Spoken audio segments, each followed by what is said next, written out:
அஸ்ஸலாமு அலைக்கும். உங்கள் மீது சாந்தியும் சமாதானமும் உண்டாகட்டும். இன்றைய காலை பொழுது உங்கள் அனைவருக்கும் இனிய பொழுதாக அமைய எல்லாம் வல்ல இறைவனை பிரார்த்தித்தவனாக இன்றைக்கும் கொய்துறைய பல முக்கியமான செய்திகளை பற்றி தான் பார்க்க போகிறோம். வீடியோவை கடைசி வரைக்கும் பாருங்கள். தெரியாத நண்பர்களுக்கும் மறக்காமல் ஷேர் பண்ணுங்கள். வீடியோ பிடிச்சிருந்தா ஒரு லைக் பண்ணுங்கள், சப்ஸ்கிரைப் பண்ணுங்கள், தொடர்ந்தும் சப்போர்ட் பண்ணுங்கள். இலங்கைக்கான நாணய மாற்று விகிதம் தற்போது மறுபடியும் குறைந்தே வருது. ஆனால் நாட்டில் விலைவாசி இன்னும் குறையலை அப்படின்ற குற்றச்சாட்டு இருந்து கொண்டே தான் இருக்குது. அனுரகுமார திசாநாயக்க ஜனாதிபதி அவர்கள் ஒன்றும் கடவுளும் இல்லை, அடுத்தது அவர் ஒன்றும் மெஜிஷியனும் இல்லை. உடனே சொடக்கு போட்டு எல்லாத்தையும் மாற்றுறதுக்கு எல்லாத்தையுமே சாப்பிட்டுட்டு வெறும் சட்டியை தான் கொடுத்துட்டு போயிருக்கானுங்க முன்னாடி இருந்து அரசியல்வாதிங்க. அதால் அவங்க படிப்படியாக தான் இந்த நாட்டை கட்டி எழுப்பணும், அதுக்குரிய ஏற்பாடுகள் செய்கிறாங்க. அதே போல் மெதுவாகவே விலைகளையும் குறைச்சி வராங்க. ஆனால் இந்த டொலர் சேஞ்சுன்றது பார்த்திங்கன்னா நாட்டுக்கு ஓரளவுக்கு நிம்மதியை கொடுக்கக்கூடிய ஒன்று. ஏன்னா பொருளாதார பணவீக்கத்திலிருந்து ஓரளவுக்கு விடுபட்டு வருது அப்படின்றதுல எந்த மாற்று கருத்தும் இல்லை.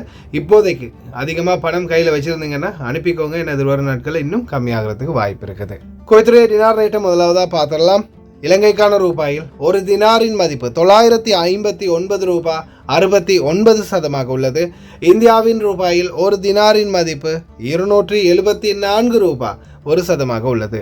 இது அல்முல்லா எக்ஸ்சேஞ்சோடைய அப்ளிகேஷன் ஆன்லைன் ரேட் ஆகும். அதே போல் கூகுள் ரேட்டை பார்த்துடலாம். இலங்கைக்கு 964 ரூபாய் 3%, இந்தியாவுக்கு 274 ரூபாய் 42 உள்ளது. கூகுள் ரேட்டையும் விட ஒரு சில எக்ஸ்சேஞ்சுகளில் இப்போதைக்கு வரைக்கும் நல்ல ரேட் தான் கொடுக்குறாங்க. அதில் முதலிடமாக பார்த்தீங்கன்னா சஜில் எக்ஸ்சேஞ்ச் ரூபாய் 50,000, அதாவது குவைத்தி தினார் 50 தினாருக்கு உட்பட்ட பண பரிவர்த்தனைகளுக்கு 979 ரூபாய் 12% வழங்குறாங்க இலங்கைக்கு.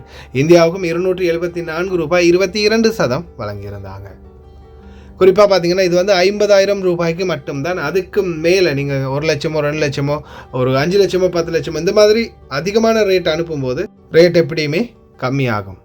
அதே போல் மேலதிக தகவல்கள் தெரிஞ்சுக்கொள்ள 97 23 54 61 என்ற வாட்ஸ்அப் இலக்கமுடாக தெரிஞ்சு கொள்ளுங்கள். சஜில் எக்ஸ்சேஞ்ச் ஹவாலி பிரான்ச். குவைத்துடைய பல எக்ஸ்சேஞ்சுகள்லையுமே அக்கௌண்ட் நம்பரை மறைச்சிடுறாங்க. இதை பற்றியும் உங்களுக்கு தொடர்ந்துமே தெரிய தருது. நீங்கள் ஏதாவது ஒரு புதிய எக்ஸ்சேஞ்சுக்கு பழைய பற்று சீட்டோட போகிறீங்களா இருந்தால் நிச்சயமாக அதில் அக்கௌண்ட் நம்பர் இருக்கா அப்படின்றத செக் பண்ணிக்கோங்க. அப்படி இல்லாத பட்சத்தில் எழுதிட்டு போனாலும் பிழை இல்லாத அக்கௌண்ட் நம்பர் எழுதிட்டு போங்க. ஏதாவது ஒரு நம்பர் பிழைச்சாலும் கூட உங்களுடைய பணம் நாட்டுக்கு போய் சேராது. அந்த பணத்தை திரும்ப பெறணுமா இருந்தாலும் ரொம்ப நாட்களாகும், மறுபடியும் கட்டணம் செலுத்த வரும். அதே போல் எக்ஸ்சேஞ்சுகளில் நீங்கள் பணம் அனுப்பும்போது கொடுக்கக்கூடிய பற்றுச்சீட்டில் எல்லா டீட்டெயில்ஸும் சரியாக இருக்கா அப்படின்றத மறுபடியும் செக் பண்ணி பார்த்துக்கோங்க. ரேட்டும் சரியாக இருக்கான்றதை பார்த்துக்கோங்க. யுனைடெட் கல்ஃப் எக்ஸ்சேஞ்ச் கார்பரேஷன் இந்தியாவுக்கு பணம் அனுப்ப 750 ஃபில்ஸும் இலங்கை பணம் அனுப்ப 1 தினாரும் கட்டணமாக விடுறாங்க. அல்சாமில் எக்ஸ்சேஞ்ச் கார்பரேஷன் 1 தினார் மட்டுமே கட்டணமாக விடுறாங்க. யூஜே எக்ஸ்சேஞ்ச் கார்பரேஷன் 1 தினார் மட்டுமே கட்டணமாக விடுறாங்க. குவைட் இன்டர்நேஷனல் எக்ஸ்சேஞ்ச் 750 ஃபில்ஸ் மற்றும் 1 தினார் போன்ற கட்டணங்களும் மறவிடுறாங்க. குவைத்தில் அல்நாதா, ARY, அம்மான் எக்ஸ்சேஞ்ச், யூஜே, அல்சாமில், Ansari exchange, Lulu exchange, Joyalukkas, KBE, UAE, Oman exchange, Bahrain exchange, BEC, world street exchange, சஜில் exchange, Malik exchange, international exchange, அல்ஷஃபா எக்ஸ்சேஞ்ச், இது போன்ற இன்னும் பல எக்ஸ்சேஞ்சுகள் இருக்குது. இந்த நாட்களில் ஒரு சில எக்ஸ்சேஞ்சுகளில் குறிப்பாக ARY எக்ஸ்சேஞ்ச் பார்த்தீங்கன்னா 900 ஃபில்ஸ் கட்டணமாக அறவிடுறாங்க. அதே போல் சஜில் exchange 1 dinar, Aman exchange, Al Nahda, ARY, UJ இது போன்ற பல எக்ஸ்சேஞ்சுகளையும் 1 தினார் தான் கட்டணமாக அறவிடுறாங்க. குவைத்தை பொறுத்தவரையில் உங்களுக்கு ஒரே ஒரு விடயத்தை நல்லா ஞாபகம் வச்சுக்கோங்க. நீங்கள் குவைத்தி குடியிருப்பு பகுதிகளுக்குள்ள குவைத்தி வீடுகள் இருக்கக்கூடிய குடியிருப்பு பகுதிகளில் இருந்தீங்கன்னா உங்களுக்கு எப்படியுமே சரியான அந்த ஆஃபருக்குரிய ரேட்டுகள் கிடைக்காது. ஏன்னா அவங்க அந்த ஏரியாக்கள்லாம் அந்த ஆஃபர் வழங்குறதே இல்லை. வெளிநாட்டவர்கள் அதிகமாக இருக்கக்கூடிய பகுதி ஃபர்வானியா, ஜிலீப், கைத்தான், ஃபஹில் இந்த மாதிரி பகுதிகளில் தான் அதிகமான ஆஃபர் கிடைக்கும். முடிந்த வரைக்கும் இது போன்ற நல்ல எக்ஸ்சேஞ்சுகள் உங்களுடைய கஷ்டப்பட்டு உழைக்கிற சம்பள பணத்தை அனுப்புங்க. அதே மாதிரி பணிப்பெண்களுக்கும் இந்த வாய்ப்பை பெற்றுக் கொடுங்க ஓட்டுநர்களே. குவைத்துடைய தங்க விலையை பார்த்துடலாம். 1 கிராம் 18 கேரட் தங்கத்தின் விலை 19 தினார் 709 ஃபில்ஸ். 1 கிராம் 21 கேரட் தங்கத்தின் விலை 22 தினார் 993 ஃபில்ஸ். 1 கிராம் 22 கேரட் தங்கத்தின் விலை 24 தினார் 97 ஃபில்ஸ். 1 கிராம் 24 கேரட் தூய தங்கத்தின் விலை 26 தினார் 278 ஃபில்ஸ். விலை படிப்படியாக 50 ஃபில்ஸ் 100 ஃபில்ஸ் அப்படின்னு தான் கம்மியாகி வருது. பார்க்கலாம் எதிர்வரும் நாட்களில் இன்னும் கம்மியாகுது அப்படின்னு. நீங்கள் இப்படி இப்போ இந்த நேரத்தில் வாங்குறதா இருந்தால் நாட்டோட கம்பேர் பண்ணி பார்த்துட்டு வாங்குங்க. அக்காமா ஒன்று கண்டெடுக்கப்பட்டிருக்கிறது, சிவில் ஐடி ஒன்று கண்டெடுக்கப்பட்டிருக்கிறது. இவருடைய பேர் வந்து பார்த்திங்கன்னா முகமது நிசாம் முகமது ஷஹீத். இவர் வந்து ஒரு இலங்கையர். இவருடைய பத்தாக்கா வந்து கண்டெடுக்கப்பட்டிருக்குது. இந்த பத்தாக்கா யாரிடம் இருக்குன்னு பார்த்தீங்கன்னா ஒரு சகோதரர் வச்சிருக்கிறாரு. 51 34 29 30. இதுதான் அவருடைய தொலைபேசி இலக்கம். இந்த ஃபோட்டோவில் இருக்கக்கூடிய சகோதரர் நம்ம பார்வையாளராக இருந்தாலும் சரிதான், ஒருவேளை இல்லாமல் போனாலும் உங்களுக்கு தெரிஞ்ச நண்பராக இருந்தால் நிச்சயமாக அவருக்கு தெரியப்படுத்துங்க, ஷேர் பண்ணுங்கள், அந்த டெலிஃபோன் நம்பருக்கு கால் பண்ண சொல்லுங்கள். ஏன்னா அவருடைய பத்தாக்கா புதுசு 2025 வரைக்கும் பத்தாக்கா வேலிடிட்டி இருக்குது. அதால் யாராவது தெரிஞ்சவங்க இருந்தால் கட்டாயம் தெரியப்படுத்துங்க அவருக்கும். அக்டோபர் 4 வெள்ளிக்கிழமை காலை 7 மணி முதல் மாலை 7 மணி வரை இலங்கையின் பாரம்பரிய உணவு வகைகள் மற்றும் இனிப்பு வகைகள் மற்றும் பானங்கள் குவைத்துடைய குவைத் சிட்டி மாலியா கத்தோலிக்க தேவாலயத்தில் விநியோகம் செய்யப்படுகின்றது. அன்லிமிட்டட் உணவு இருக்குது. நீங்கள் போய் விலை கொடுத்து வாங்கலாம். நீங்கள் கொடுக்குற ஒவ்வொரு காசும் வந்து தேவாலயத்துக்கு போகும் அப்படின்னு தெரிவிச்சிருக்கிறாங்க. அந்த திருச்சபைக்கு போகும் அப்படின்னு தெரிவிச்சிருக்கிறாங்க. கிறிஸ்தவ சகோதரர்களுடைய முக்கிய கவனத்திற்கு நாளைய தினம் இது வந்து நடைபெறுது, வெள்ளிக்கிழமை. அடுத்ததா குவைத்துடைய பொதுப்பணி அமைச்சர் டாக்டர் நூரா அல் மெஷஹான் பொதுப்பணி மற்றும் சாலைகள் ஆணையத்துடன் ஒருங்கிணைந்து மழை காலத்திற்கான ஒப்பந்தம் செய்யப்பட்ட அதிகாரிகள் தயாரிப்புகள் மற்றும் பணி வழிமுறைகளை பின்பற்ற வலியுறுத்தியுள்ளார். பல்வேறு அதிகாரிகளுடன் ஒருங்கிணைந்த மழை குவிப்புகளை விரைவாக சமாளிக்க பல்வேறு இடங்களில் களக்குழுக்களின் எண்ணிக்கையை அதிகரிக்க வேண்டும் என்றும் தெரிவித்துள்ளார். எப்படியோ மழை வர்றதுக்கு முன்னாடி பள்ளங்களை மூடிடுங்க, இல்லைன்னா நாங்கள் தான் பாதிக்கப்படுவோம் ஓட்டுநர்கள். இதோ டொனால்ட் ட்ரம்ப் முன்னாள் அமெரிக்க ஜனாதிபதி, இப்போ இருக்கக்கூடிய பைடன் தான் பிள்ளையும் கிளி தொட்டிலையும் ஆற்றார் அப்படின்றத பப்ளிக்காக உடச்சி விட்டுருக்கிறாரு. அதே போல் அவர் நினைச்சா யுத்தத்தை நிறுத்தலாம், ஆனால் யுத்தத்தை அவர் நிறுத்தலை, இன்னும் அதிகரிச்சுக்கிட்டே இருக்கிறாரு. அரபு நாடுகளுக்கு தொடர்ந்துமே அவரால் பாதிப்பு தான் அப்படின்றத ஓப்பனாகவே சொல்லியிருக்காரு. அதே மாதிரி பார்த்தீங்கன்னா லெபனானில் ஹிஸ்புல்லா தலைவரையும் ஹிஸ்புல்லா டீம் இருக்கக்கூடிய இடங்களையும் தகர்த்ததுக்கு பிறகு நாங்கள் போயிடுவோம், நீங்கள் உங்களுடைய குடியிருப்புகளுக்கு திரும்பலாம் அப்படின்னு பொய்யான வாக்குறுதிகளை அளித்த இஸ்ரேலுடைய நாசகார செயலுக்கு பதிலடி கொடுத்த விதமாக 8 பேர் மற்றது 14 பேர் கிட்டத்தட்ட 22 பேர் உயிரிழந்திருக்கிறாங்க. லெபனானுக்குள்ளே ரகசியமாக ஊடுருவ முயற்சி பண்ணியிருக்கிறாங்க. முந்தைய நாள் தினம் இரவு நான் வீடியோவில் போட்டிருப்பேன்னு நினைக்கிறேன். லெபனானுக்குள்ளே தரைவழியாக உள்ளே நுழைகிறாங்க அப்படின்னு போனவங்க இது வரைக்கும் 22 பேர் ஆல் அவுட். அடுத்ததாக பாகிஸ்தானும் களத்தில் இறங்குறாங்க. பாகிஸ்தான் அவங்களுடைய ஃபுல் சப்போர்ட்டை வந்து பலஸ்தீனுக்கும் லெபனானுக்கும் ஆதரவாக வழங்க போகிறதா தெரிவிச்சிருக்காங்க.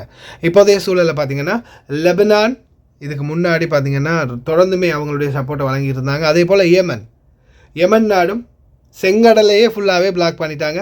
செங்கடலையே இப்போ கதிகலங்க வச்சுருக்கிறாங்க யமன் நாடு. அது ஒரு பக்கம். இந்த பக்கம் இப்போ லெபனானுக்கு எதிரான தாக்குதல், முன்னாடி எப்படி இஸ்ரேல் பலஸ்தீனை காசாவை தாக்கி சீரழிச்சிச்சோ அதே போல் இப்போ லெபனானுக்குள்ளே இறங்கியிருக்கிறாங்க. லெபனானையும் வந்து அதே போல் தான் நகரங்களை வந்து தாக்கிட்டு இருக்கிறாங்க. வேறு என்னத்தை சொல்ல, ஹஸ்பி அல்லாஹ் நியாமல் வக்கீல், அல்லாஹ் போதுமானவன்.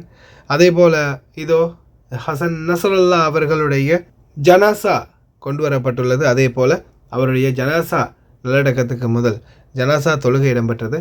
பல ஆயிரக்கணக்கான மக்கள் வந்து ஜனாசா தொழுகையில் கலந்திருந்தாங்க.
குவைத்துக்கு எந்த பாதிப்பும் வராதுப்பா. ஏன்னா ஈராக் பின்வாங்கிட்டாங்க. ஈராக் மொத்தமாகவே பின்வாங்கிட்டாங்க. நான் வேலையை விட்டே போயிடுறேன், நான் வந்து ரிட்டையர்ட் ஆக போகிறேன், யாராவது புதிய ஆள் வருவாங்க அவங்கள்ட்ட விசாரிச்சிங்க அப்படின்னு கலந்துட்டாரு. لا بالسياسة أنا ما أتدخل، وأنا قلت أنه بارحة اعتزلت وهذا اعتزال نهائي، لأنه اعتزال شرعي مو بعد اعتزال سياسة واجتماعيات وأمور أخرى. لا، شرعا المرجع قال ماكو تدخل، بعد ماكو تدخل، خلص هاي هي في مال لا في مال لا. مالي شغل بعد، أنا مواطن عراقي ومالي دخل بأي سياسة ولا أي شيء. هو أكو طرف ثالث؟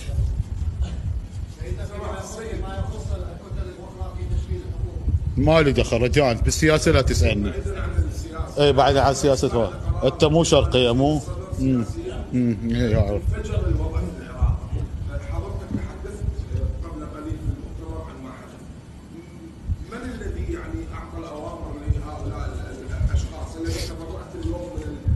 ميليشيا الوقحة، ميليشيا الوقحة، لو حالين الفصائل من قلت حل الفصائل ما كان صار هيك.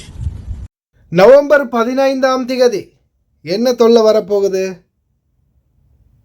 வரப்போகும் தலைவலி பெரிய தொல்லை என்ன தெரியுமா? இதோ நகராட்சி, குவைத்துடைய முனிசிபாலிட்டி முகாம்கள், கூடாரங்கள் பாலைவனத்தில் தொடக்கம் நவம்பர் 15ஆம் தேதி என தெரிவித்துள்ளது. முகாமிடும் இடங்கள் மற்றும் அவற்றை அமைப்பதற்கான நிபந்தனைகளை தகுதி வாய்ந்த குழு ஆய்வு செய்து வருகிறது. போச்சா? நவம்பர் 15ஆம் தேதியிலிருந்து தயாராகுங்க. தூக்கம் இருக்காது, டைமுக்கு சாப்பாடு இருக்காது, அவசரத்துக்கு பாத்ரூம் கூட போக முடியாது, பாலைவனத்தில் போய் அங்கேயே இருக்க வேண்டி வரும். எத்தனை பணிப்பெண்கள், எத்தனை ஓட்டுநர்கள், எதுக்குடா இந்த வின்டர் சீசன் வருது அப்படின்னு தலையில் அடிச்சுக்கிற காலம்தான் இந்த வின்டர் சீசன். ஏன்னா இந்த கூடாரங்களில் கொண்டு போய் இந்த கேமா போட்டு அங்கே கொண்டு போனாங்கன்னா ஒழுங்காக நிம்மதியான தூக்கம் இருக்காது, சாப்பாடு இருக்காது, உட்கார முடியாது, குளிக்க முடியாது, பல கஷ்டங்கள் அனுபவிக்க வேண்டி வரும் பலருக்குமே. தயாராக இருங்க. சீர்திருத்த சிறைச்சாலை விவகாரங்களுக்கான உள்துறை அமைச்சகத்தின் உதவி துணை செயலாளர் பிரிகேடியர் ஜெனரல் ஃபஹத் அல் ஒத்பைத் குடும்ப வீடு என்று அழைக்கப்படும் கைதிகளுக்கான சட்டபூர்வ தனிமைப்படுத்தும் திட்டத்தை அமைச்சகம் விரைவில் செயல்படுத்த உள்ளதாக தெரிவித்துள்ளார். தேசிய மனித உரிமைகள் அலுவலகம் மற்றும் மனித கட்டுமான சங்கத்தின் ஒத்துழைப்புடன் சிறை வாங்க கேக்குது அப்படியோ 4:30 மணி ஆயிடுச்சு பாருங்க. சிறை வளாகத்திற்குள் திட்ட தளம் தயாரிக்கப்பட உள்ளது. அதாவது தனிமையில், இப்போ சாதாரணமாக ஒரு சிலருக்கு வந்து அந்த ப்ரைவைசி இல்லாமல் இருக்கும் சிறைச்சாலைகளில், அதற்குரிய ஏற்பாடுகளை பண்ணி கொடுக்க போகிறாங்க. இப்போ ரீசெண்டாக உங்களுக்கு தெரியும், கடந்த ஆண்டு பொது மன்னிப்பு ஒன்று வழங்கினாங்க, அமீரி மன்னிப்பு. ஆனால் இந்த பொது மன்னிப்பில் கிட்டத்தட்ட ஒரு 90 பேர் மட்டும்தான் ரிலீஸ் ஆகினாங்க. அதுக்கு பிறகு மிச்ச பேர் லிஸ்ட் எடுத்தாங்க, அவங்கள ரிலீஸ் பண்ணலை. அதற்கிடையில் தான் குவைத்துடைய கவர்மெண்ட் ஃபுல்லாகவே கொலாப்ஸ் ஆகிடுச்சு. அதுக்கப்புறமா அமைச்சரவை, புதிய தேர்தல், அதுக்கப்புறமா பாராளுமன்ற கலைப்பு, பாராளுமன்றத்தை இழுத்து மூடினாங்க. இந்த மாதிரி பெரிய சம்பவங்கள்லாம் நடந்து முடிஞ்சு போயிடுச்சு. இன்றைக்கு வரைக்கும் பல சிறை கைதிகள் வந்து சிறைச்சாலைகளில் அடைப்பட்டிருக்கிறாங்க. ஒரு சிலருக்கு வந்து வாய்ப்பு கிடைத்தும் அதை சரியாக மேம்படுத்தி கொடுக்கறதுக்கு ஒரு ஆள் இல்லாததால் இன்றைக்கும் கஷ்டப்படுறாங்க. தூதரகங்கள் அதை சரியான முறையில் கவனம் எடுத்து இன்னும் செயல்படலை அப்படின்றதும் ஒரு வகையில் கவலைக்குரிய விடயம். நண்பர்களோ குடும்பங்களோ யாராவது ஒருத்தர் இருக்கிறாங்கன்னா சிறைச்சாலையில், நிச்சயமாக வெளிநாட்டு வேலைவாய்ப்பு பணியகம், அதே போல் வெளிநாட்டு வேலைவாய்ப்புகளுக்கான அமைச்சகம் ரெண்டுக்குமே கொஞ்சம் அழுத்தம் கொடுக்க சொல்லுங்கள். நாட்டில் இருக்கிற யாராவது ஒருத்தரை நிச்சயமாக அவங்களுக்கும் விடுதலை கிடைக்க வாய்ப்பு இருக்குது. இல்லைன்னா எம்பசிகள்லாம் கணக்கே எடுக்க மாட்டாங்க. நம்ம தான் முயற்சி பண்ணணும். போக்குவரத்து 2024 முதல் பாதியில் 31,638 விதிமீறல்கள் பதிவு, கிட்டத்தட்ட 3 மில்லியனுக்கும் அதிகம். 15,31,625 வேக மீறல்கள் மற்றும் 30,868 தொலைபேசி உபயோக மீறல்கள் என்பது குறிப்பிடத்தக்கது. 93% விபத்துகள் வாகனம் ஓட்டும்போது தொலைபேசியை பயன்படுத்துவதால் ஏற்படுகின்றன. 2024 முதல் பாதியில் கிட்டத்தட்ட 3 மில்லியனுக்கும் அதிகமான விதிமீறல்கள் பதிவு செய்யப்பட்டது ஸ்மார்ட் கேமரா மூலம் என்பது தெரிய வந்துள்ளது. இந்த ஸ்மார்ட் கேமரா ஏலியனோட சித்தப்பா மாதிரி பெரிய தலையோடு இருக்கும் பாருங்கள் டிராஃபிக் சிக்னல்களில், இதில் தான் நீங்கள் கவனமாக இருக்கணும். மொபைல் ஃபோன், சீட் பெல்ட், அடுத்தது புகைப்பிடிக்கிறது, குறிப்பாக வேகம். க்ரீனில் இருந்தால் கூட சிக்னல் வந்து நீங்கள் பச்சை கலரில் இருந்தாலும் கூட 60 லிமிட்டை தாண்டக்கூடாது. 60 தான் லாஸ்ட் லிமிட் ஸ்பீட். 60 தாண்டி நீங்கள் 70, 80 போனாலும் உங்களுக்கு கேமரா அடிக்கும்ன்றதை ஞாபகத்தில் வச்சுக்கோங்க. அதே போல் தயவு செய்து டிராஃபிக் சிக்னலில் வச்சு ஃபோன் யூஸ் பண்ணாதீங்க, சீட் பெல்ட் போடாமல் இருந்துடாதீங்க. ரொம்ப கவனம். يا اخوان ترى هذه الكاميرا شوفوها، هذه الكاميرا شوفوها عند حكومة مول، هذه حكومة مول في منها 2 4 6، في منها 6 بالمنطقة هني حوالي. هذه الكاميرا شوفوها، اللي ما يعرف شكلها يشوفها جديدة. شوفوها هذه تصور حزام الأمان والتليفون والسرعة، شفتوها هذه. சால்மியா பகுதிகளில் நேற்றைய தினம் புதன்கிழமை மதிய நேரம் ஒரு கட்டடம் ஒன்றில் தீ விபத்து ஏற்பட்டதாக தெரிவிச்சிருக்கிறாங்க. தீயணைப்பு படை உடனே விரைந்து வந்து தீய கட்டுப்பாட்டுக்குள்ளே கொண்டு வந்திருக்கிறாங்க. இந்த தீ விபத்தில் யாருக்கும் எந்த ஒரு காயமும் ஏற்படவில்லை என்பது குறிப்பிடத்தக்கது. அதே போல் சபஹியா பகுதிகளில் நேற்றைய தினம் மதியம் சபஹியா பகுதிகளில் வாகன நிறுத்தும் இடத்தில் ஒரு வீட்டுக்கு முன்னால் தீ விபத்து ஏற்பட்டிருக்குது. கிட்டத்தட்ட 2 வாகனம் வந்து தீயில் கருகி இருக்கிறதா தெரிவிச்சிருக்கிறாங்க. இதுலேயும் யாருக்கும் எந்த ஒரு தீக்காயமோ அல்லது விபத்தோ இல்லை. அதே போல் பார்த்திங்கன்னா குவைத்தில் எவ்வளவுதான் சட்டம் கொண்டு வந்தாலும், எத்தனை விதிமீறல்கள் கொண்டு வந்தாலும், வாகனத்தை அடித்து நொறுக்கிடுவோம் அப்படின்னு ரூல்ஸ் போட்டாலும், கேஸ் போட்டாலும், இன்னமும் இந்த விளையாட்டுக்கு தடை இல்லை.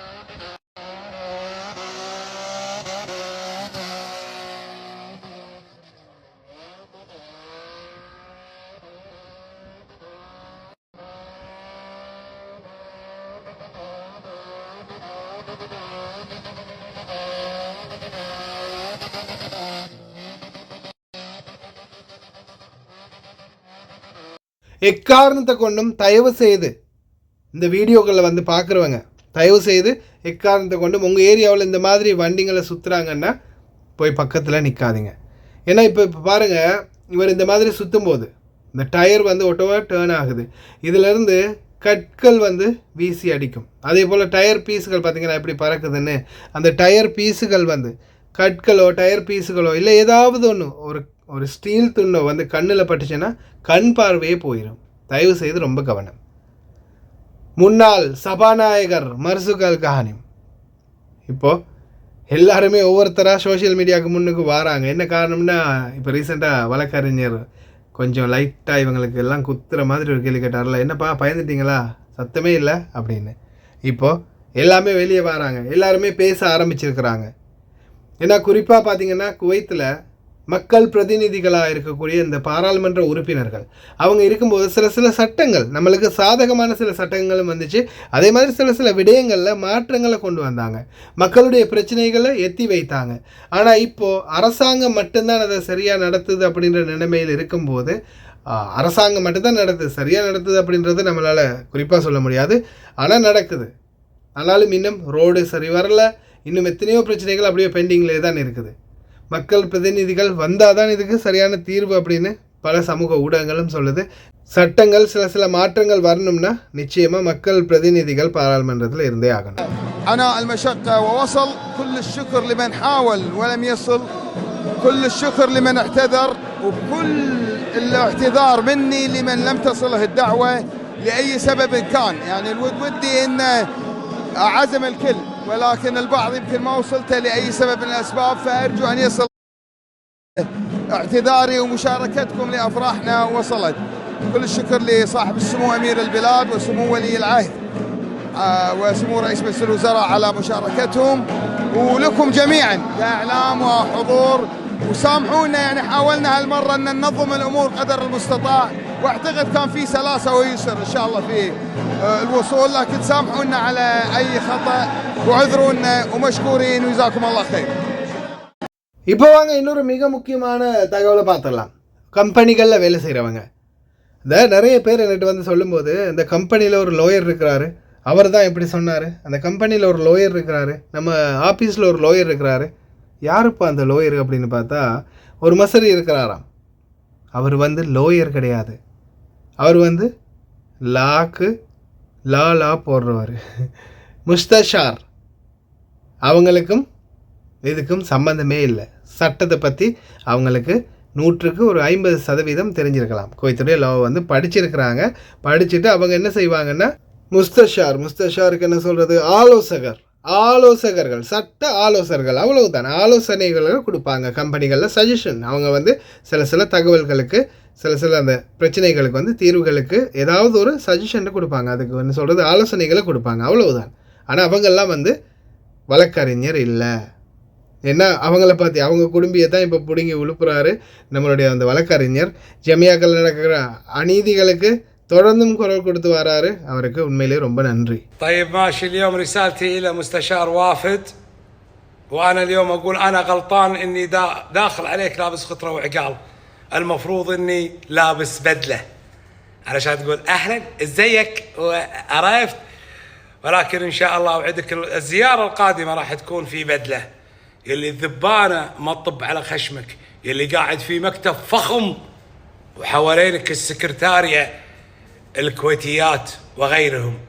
فلذلك اليوم اسمع رسالتي، وهذه الكتب اللي أنا أنتظر ردودها، مثل هذا الكتاب اللي فيه نعتقد اختلاسات مالية في بعض الجمعيات تدار من بعض الوافدين، وهذه كتب نقدمها لمعالي الوزيرة، وهذه الكتب ننتظر ردودها ولا يجينا رد.